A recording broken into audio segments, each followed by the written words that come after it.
Go. Welcome back, MobilityWOD. If you take a look at my shins, they're bleeding. That can mean one thing: I'm power cleaning, because I suck at power cleaning. But more importantly, let me talk about someone who doesn't suck at power cleaning. Here with our good friend from CrossFit Dallas Central, Spencer Nix. Now, Spencer is a high-level athlete, has been a member of the National Bobsled program in the past. Is that correct way to describe that?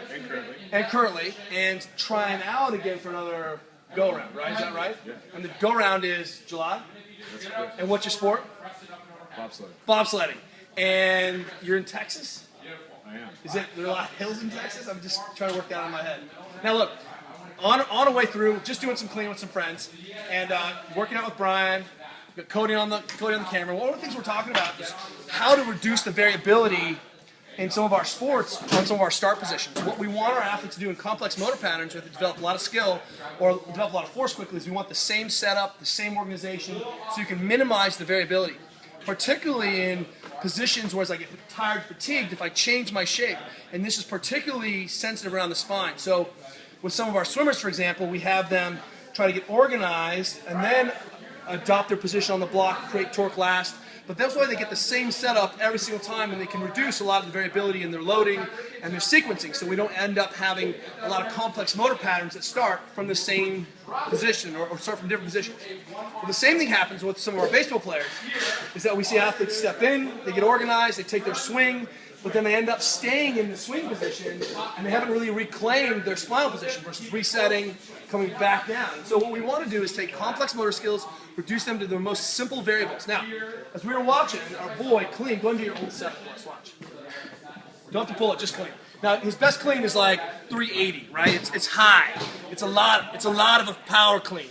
Not full clean. Is that right? About 370, what is it? It's a little lower than that, but it's more than more than me, is what you're going to say. Yeah, more than one or two other people. Okay. So it's a lot. Here's the point. So, but watch his setup here. And this is his old setup, and I want to show you something. What's going on? Go ahead. Notice the well-developed oyster. Stay right there. What do we call those? Oyster. Right, you flip a turkey over, and that's what you eat in the bottom. That's the bottom, right? So it's sitting in the fat. Eat that. Or we call them fins, back fins. So you can see well-developed oysters. Now, this is a part of his back that, when he gets tired, will start to display. The body-based basic load, principal sequencing, the last thing loaded is the first thing to break. So watch this. If he is in this position, he knows to pull the flat back, when flatten your back out.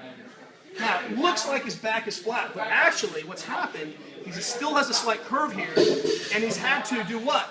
His belly is right now pushing out, because, stand back up, what's happened is that in order to pull that flat, he's had to yank with his anterior structures, which does a lot to destabilize the spine and make him look fat in the bottom position. I'm not gonna lie. Now, here's the model for this, in case you're not following home. Let me take his spine, which is capable of generating lots of force, and I'm just going to go ahead and do the same loading. Can you see the fins? See the oysters? Oysters. So now go ahead and flatten that out with your psoas for me. Oh, it's flat. And so now we have all kinds of crazy shear forces in the spine, right? So he can still generate freakish amounts of force, but the spine itself is under a lot of loads because the psoas and anterior structures are pulling that spine flat instead of letting this thing be a natural level. So what we want to do instead is try to minimize that variability by either setting up from the top down, like a deadlift, but keeping the shoulders in a better shape and position, right? Because deadlift setup, clean setup are not the same setup. Or, Diana Foot teaches us, if I can set up from the bottom, I can get my back straight, knees out means that I can use my belly to stabilize. I don't have to use my belly to pull myself into extension.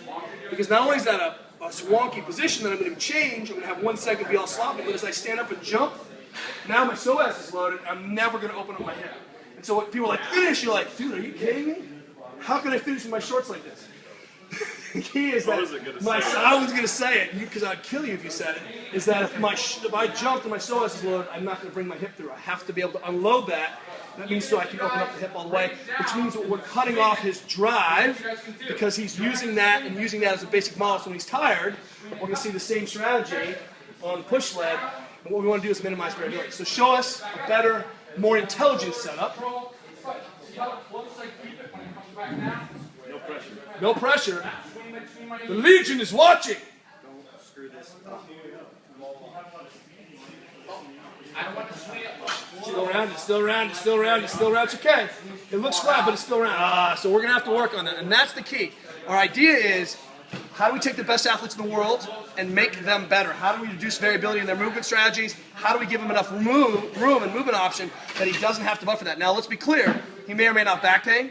That's not what this is about. This may or may not be that he can clean 400 pounds. That's not what this is about. It's about finding out how to maximize his input and outputs and making sure that I'm not using some extension credits when I could use them somewhere else. Where can we, do you have a blog? Can we find out about you? Twitter. What's your handle? Spencer Next USA. See you guys tomorrow.